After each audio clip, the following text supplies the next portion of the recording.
મિત્ર છે તેઓને આજરોજ ડેડિયાપાડા ખાતે તાલુકા સંકલનની મીટિંગ હતી અને મીટિંગમાં તેઓએ ભાજપનો ભ્રષ્ટાચાર જે ખુલ્લો પાડ્યો, મનરેગાના સ્કેમ વિશે એમને પ્રશ્નો કર્યા. આ પ્રશ્નોથી ત્યાંના ભાજપના કાર્યકર્તાઓના સ્થાનિક નેતાઓ ઉશ્કેરાઈ જઈને હાથાપાઈ કરી છે.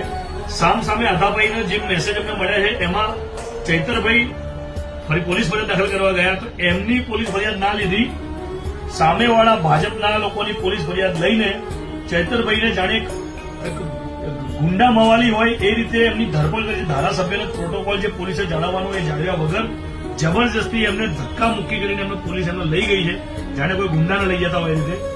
એટલે હું ગુજરાતની પોલીસને વિનંતી કરું છું કે ભાઈ આપ લોગ કાયદો વ્યવસ્થા તેનું પાલન કરો, પ્રોટોકોલ મુજબ સંવૈધાનિક રીતે જે થતું હોય એ રીતે તમે સામેવાળાની ફરિયાદના આધારે એમની ધરપકડ કરો એનો વાંધો નથી, પરંતુ તમારી જે નીતિ નિયમ મુજબ છે એ રીતે કરો. અને સામે ચૈતરભાઈની ફરિયાદ તમે કેમ નથી લીધી?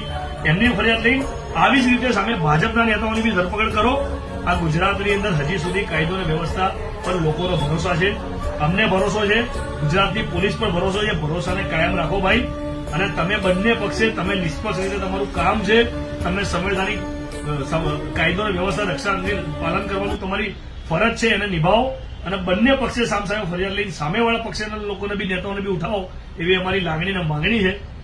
અને અમે આ વિડીયો મારફતે ચૈતરભાઈને જણાવીએ છીએ કે મોટાભાઈ તમે ટેન્શન ના લેશો, અમે બધા જ આખું ગુજરાતના તમામ શોષિત, પીડિત, વંચિત, દલિત, આદિવાસી, મુસ્લિમ તમામ સમુદાય, ન્યાયપ્રિય લોકો અને જે ગરીબ તબક્કાના લોકો છે જેમને માટે તમે લડી રહ્યા છો, બધા તમારી સાથે છીએ.